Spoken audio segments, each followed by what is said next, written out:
Welcome to Library Connection.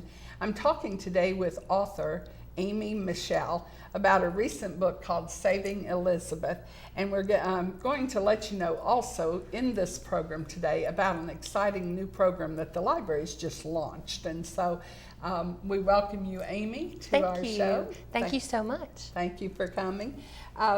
We want to talk about the book that you have written, and normally at this point in this juncture we pull the book out and allow our audience to see it, hold it up, let them see the cover and that kind of thing, but you don't have such. Right.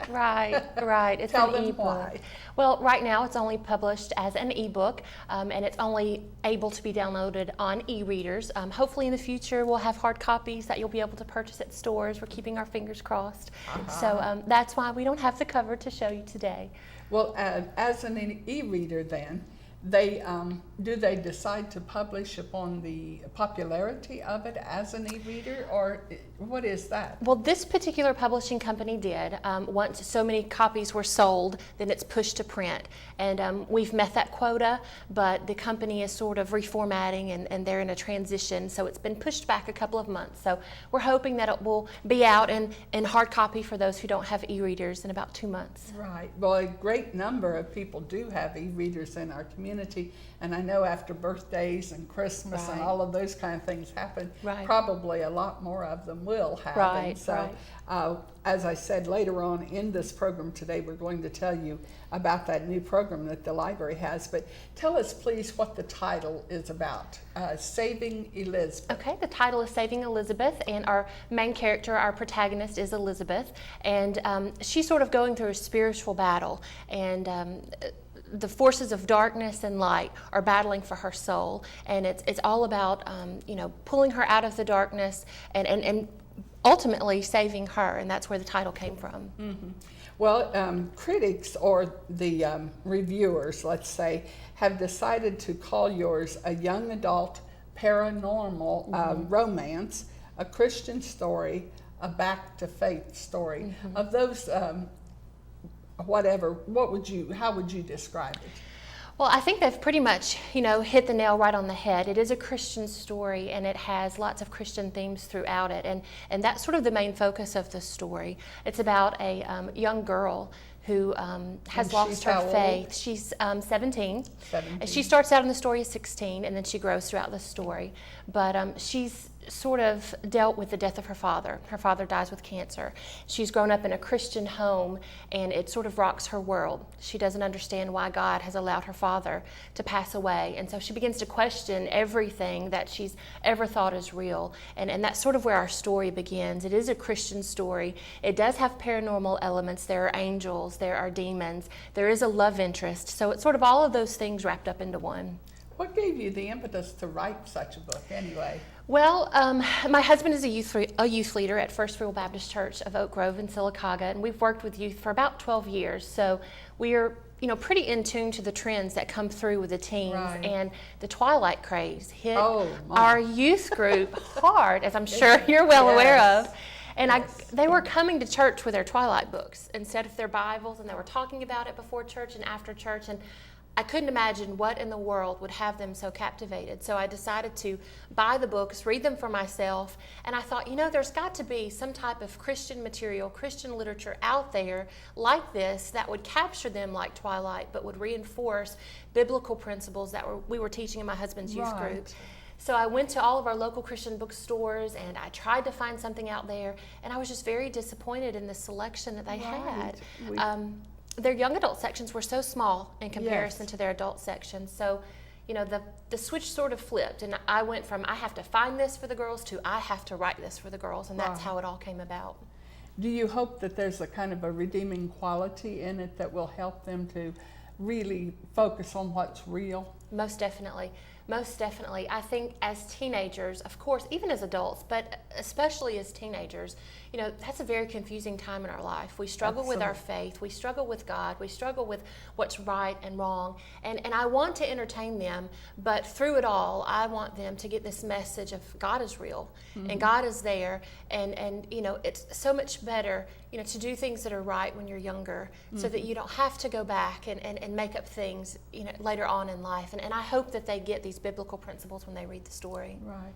Well, you weren't kind of hindered, let's say, by just writing Saving Elizabeth. Sounds like a girl's book. Have you thought about a couple, perhaps, that would writing in the future where a couple is involved? I know that, you know, the girls will come and read it. Right. But whether the boys would pick up something, you know, they're Right. just funny that way. Right, So. they are. It is geared towards girls. Now, I have had boys who have read it, who are fans, who really enjoy it, because it's not just about the love interest, the Right. love story. Right. It is about the redeeming quality, the redeeming aspect of the story. So I have had males who've been interested in it, but mostly my fans are girls. But I'm hoping in the future to write some more. I'm hoping to write maybe a sequel to Saving Elizabeth. I'm hoping to write some other books that are completely unrelated to the series. So we'll just have to see. We'll have to see what comes up. Well, it'll be good. Whatever caused you to want to write anyway? Well, have you always had this burning desire within you to write the great American novel?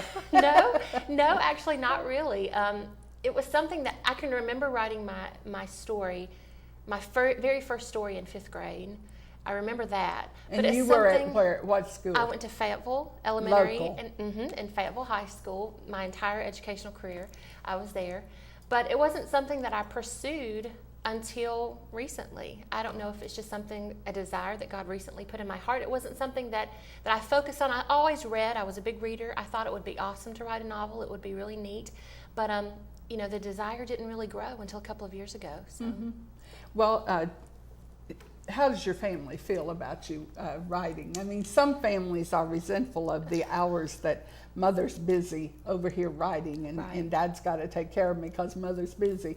And I know you have a small child. I do. I have a little girl. She's 4 years old, and I have a husband. And so most of my writing was done at night when they were asleep.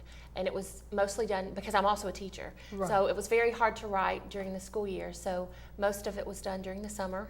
And I just pulled a lot of late nights, and I didn't want to take time away from my family. And they're very supportive. They're very supportive of it, and if it's something that I feel God's leading me to do, then they're behind me 100%. That's good. So. That's very, very good. Well, you said you had plans to write a sequel. Aren't people asking you for it? I mean, because you left it to a point where that you could definitely tag on and write some more about it. There is a plan for a sequel. We sort of have the draft in works, but I'm hoping to get a majority of that completed this summer. And I told them in August I'm hoping to get them the first official sort of rough draft. So we're keeping our fingers crossed. And how did you find Telltale Publishing? Well, after I'd written the novel, I just started to do a lot of research on the internet about different publishing companies and places that accepted unsolicited manuscripts. I researched agents. I sent out a lot of query letters, and Telltale Publishing was a newer indie publishing company that had just popped up. And a lot of the newer companies will accept unsolicited manuscripts without an agent. And I had not acquired an agent at that time. I still don't have an agent. I'm my own agent at this point. And so I just sent it off and to see if it was something they were interested in. And very quickly, I got a response from them. So. Well, how many rejections had you had prior to then? 13. Because I mean, most people will, when they come into the library and they're telling us that they've written this novel and they wish to get it published and don't know where to go to and that sort of thing. You know, the internet has become a wonderful boon to those folks, but they will laughingly tell us how many stacks of rejection slips they have. Well, the wonderful thing is everything can be done over the internet now, so you don't have to wait in the mail for an actual letter to come to tell you they're not interested, but I received 13, and it took about a year. It takes a long time to hear back from them, and a lot of them don't like for you to query multiple agents or publishing companies at a time. You have to wait to hear back from them. So it took about a year to find someone who was interested in the novel, and 13 rejections. Good heavens. Well, you have found with Saving Elizabeth a niche that, as you had said earlier, just hasn't been filled very well. That young teen niche. And if they are readers, they are voracious readers. I mean, they just come and everything you've got, and if they have a certain subject like the paranormal and that sort of thing, they just want more and more and more and more, and it's very hard to keep up with the need or the want or whatever. So it's a perfect kind of situation that you found, because I believe so. That religious and many families want it where if they're going to read this stuff, at least have a basis, a religious basis for them. So I agree. Yeah. And why would you go ahead, and is that just because of your husband's occupation or your own personal beliefs that you wrote it from that rather than a secular kind of perspective? I think so. Everything that we do in our life is revolved and centered around God, and so to me, it was an easy decision to make. And I'm not saying that I won't write a secular book in the future, but I just found that this was a wonderful opportunity to witness to the girls in our youth group, which is where it started. It started out being just for them, and I never thought about having it published. But then when the door opened, we stepped into it. But, in the future, I might play around with secular things. But at this point in my life, I just felt this is exactly what God wanted me to do. Right. That there was a purpose behind it, and I felt that, we met the girls where they were at. It was what they needed at the time, and so that's sort of how it came about and why it was written. Right. Well, who are the characters in your book? Let's explain that too. We've already said that it's called Saving Elizabeth, so tell us about the characters in your book. Okay, well, our main character is Elizabeth Grace Bridges, and she's a teenage girl who lives in Santa Barbara, California. She sort of has had it made her entire life. She was raised in a Christian home, and like I said earlier, her world is sort of turned upside down when her father dies with cancer. We have her mom, Melissa, who is just devastated by her husband's death, and she's sort of thrown into a spiral of depression after his death, so Elizabeth's also dealing with her mom's depression. We have Gabriel, who is our paranormal aspect of the story, and he sort of steps in and becomes Elizabeth's protector, because Elizabeth finds out she has a special gift, and she's going to need a lot of protecting to use that gift for good. So Gabriel ends up being her protector and somewhat the love interest of the story. There are demons. God shows up, Lucifer. So we've got lots of different characters in the story that are all playing together to sort of make things happen. Good. Well, we won't tell the ending or anything like that, because we do want you to read it. Tell us where it is available now for those folks that would like to investigate further and find Amy Michelle's book, Saving Elizabeth. How could they find it? Well, you can go on Amazon.com, Barnes & Noble, any website that sells e-readers or e-books, you should be able to find it there. But they can also find links to all of those different places on my website, which is www.amymichelle.com. So they'll be able to find all of the links to the different places that it's sold there. Right. And when you download a book, the library is going to tell you about a program that we've just initiated. Plus, if you do Kindle, I know it's on there, and it's so much cheaper than buying a hardback book. Right. You would enjoy it very, very much. And when you do that, it's yours forever. Right. You can keep it, you can share it, that kind of thing. But you said you were going to write another sequel, and are you going with Telltale Publishing the second time around, or? Well, since it would be a sequel that would be related to the first one, they will have first rights to it. So I would present it to them. That's not a promise that they would pick it up, but they are very interested in it. So that would be sort of the route that we would go, would be Telltale Publishing. I'm curious, why did you write under the name of Amy Michelle? I mean, I know that most writers do have a pseudonym that they use, and I'm just curious as to why you chose that particular one. Well, Michelle is my middle name, so it's not a complete pseudonym. It's still somewhat my name, but I just always thought that if I wrote a book or did something like that, it would just be neat to have a different name, to be a different person for a little while. So, yeah, there's no deep meaning behind it. I just thought it would be fun. Kind of undercover type of thing. Yeah, most definitely. Well, people down in Fayetteville are very proud of you, and I know that my hairdresser, which I will name Tracy, bless her heart, she had told me about you, and she was very proud that you how lived in that sweet. community. And Fayetteville schools, I know, must be very proud. Where do you teach, by the way? I teach at Shelby Elementary in the Shelby County school system. I teach first grade. I've been there for 7 years. So. Oh my goodness! You have a drive, don't you? Every I day do. to- I do have a drive, but it's worth it. It's Yeah. worth it. It's fun. Well, and finding time to read or to write must be difficult for you, but we wish you so much Thank good luck you. into the future, and we'll eagerly look forward to the next edition. Oh, well, thank you and so all of much. that. And thank you for sharing with us today here on Library Connection. Wright Tire and Service on West Fort Williams in Sylacauga is the right place for you. We carry the right tires for your car: Goodyear, Cooper, General, Michelin, and lots more. Wright Tire and Service is also your right choice when it comes to all of your automotive service needs. Whether it's an oil change, front end alignment, brake service, or air conditioner work, make the right choice the first time and stop by Wright Tire and Service, Sylacauga.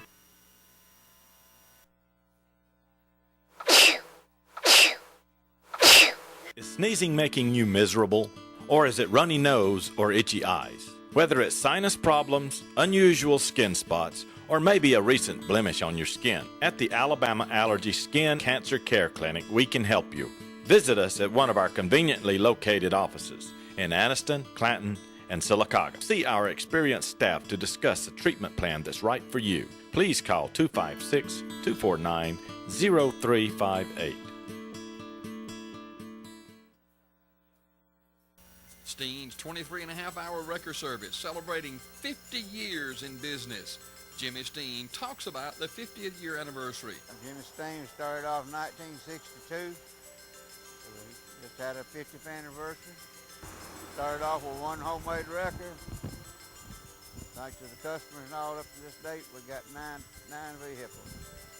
We don't want your arms and legs, just your toes. Celebrating 50 years in business, Steen's Record Service and Garage, Old Birmingham Highway in Sylacauga. At Downtown Barbecue and Grill, you'll get true Southern-style barbecue cooked the way it should be, smoked for over 24 hours. Our award-winning St. Louis-style ribs are smoked over seasoned hickory wood. The loaded potatoes are the largest you've ever seen and come with your choice of pulled pork or chicken. And don't forget our famous bread pudding and coconut cream cake, made fresh daily. Downtown Barbecue also offers last-minute catering services. And be sure to join us every Tuesday for Taco Tuesday, featuring a fun mix of pork and Mexican cuisine, and Wednesdays for Wing Wednesday. Hey. Got a card from Amy Roberts today. Dear Alan, Steve knew you would help us make sure the house, the bills, our kids would all be taken care of. Thanks for being there when you had to and when you didn't. Sincerely, Amy. I'm in love with the most amazing guy. Is he taller than me? Every day, our financial advisors touch lives and secure futures. We are Modern Woodmen.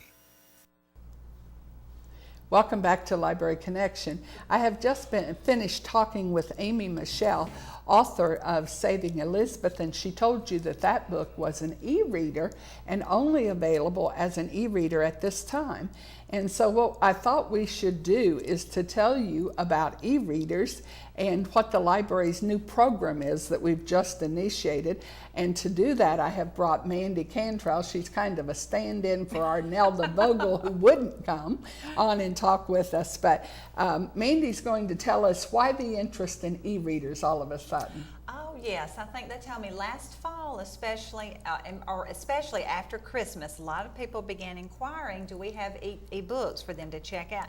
So apparently a lot of people got e-readers for Christmas, I think, and so that's why they're wanting to know a little bit more about them. But it is very exciting, and we have e-books checkouts up and running right now. Good. Right. And we've just done it, and it took quite a while for us to make the decision as to which one of all of the available sources that we would go to, and what was finally chosen. We have chosen Camellia Net. It's a group of about 28 or so libraries in our state, and Overdrive is part of that, and they have like 75,000 books. We ourselves at our library have about 6,000 books to choose from.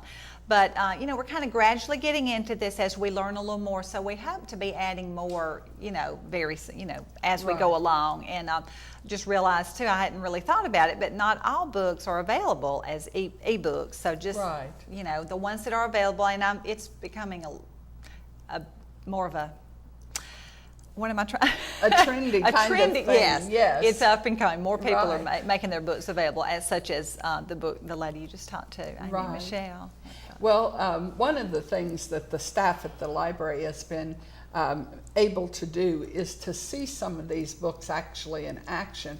We've had some workshops that we've been able to attend, talking about it and showing us what is out there on the market available, so that when you come in inquiring of us, we don't look at you like we do not know what we're talking about.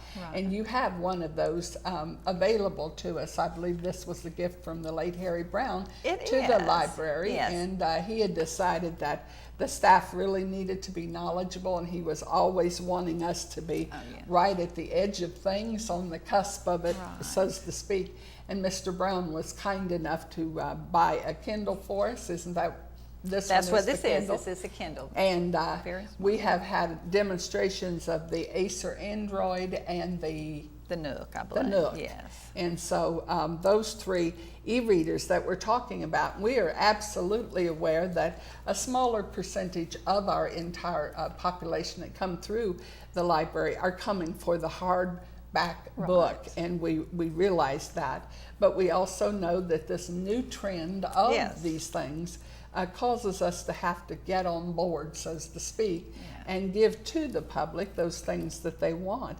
And so this Camilla Net, after much digging and researching and all of that, was chosen. As Mandy said, there are 28 libraries in the state on it, and only one of those is a small college, I believe. Everything else is public libraries. And with 75,000 titles to choose from, that's an awesome lot. But tell us exactly how that works. Now, when you download a book from CamillaNet, it isn't yours to keep forever. Right. It's very similar to checking out a book from the library, a real book. You check it out for 2 weeks. At the end of 2 weeks, I believe it just goes away. It's returned. You can recheck it. You can put holds on books and things like that. Very much the same as getting a book from our building. And if you go to our website, it has instructions on how to download. I know there are Nooks, Kindles, Kindle Fires, iPads, Androids, and each one may be a little bit different. We have instructions we can print out for you to purchase, and you also can go to our website, because one good thing about this is you don't even have to leave your home to check out a book. No, but you do have to have our library card, and it has to be fine-free. Somehow or another, built into all of this, they would know if you owed money to the library. And so it does have to be a fine-free card, but and there is or is not a renewal. No, you cannot renew so like you can a book from our building, but you can, when the book is returned, you can return it early, or when it goes back, you can recheck it out if no one has a hold on it. Right. So you can do that. And they I know that they tell us that the good thing about it is there are so many users, because all of the 28 libraries are tied up together, and there's so many users using it. They recommend how many books that you put on hold? 5. They recommend 5, so that hopefully you'll have one coming in every so often. To put 5 books on hold, that's as many as you can, which is nice. I know sometimes if you have a book on hold, you're waiting for someone to physically return the book. Well, now when someone has a book, if they have it for 2 weeks, it goes away. It goes to the next person. So that, that should speed up that process a little bit, I think. Another good thing is I know so many people come in and, I forgot to return my books. There are no fines on this. You cannot return it late. That's good.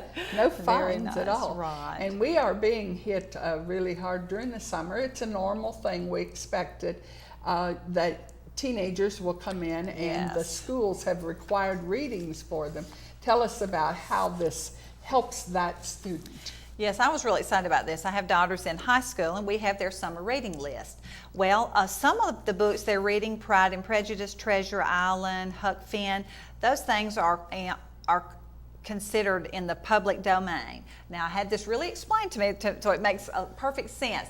The copyright on these books has long since expired, so now they essentially belong to the public. Right. They belong to the public, so everyone has access to them. You can check these out. It doesn't count against your total number of checkouts.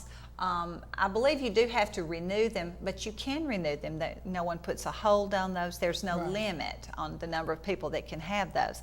So that is great to see, that students can have those books to read and know that they have them. The way you find that is to go on our website. And if you click over on the left, it has a little box where you can click to learn how to download books or to go to the CameliaNet website.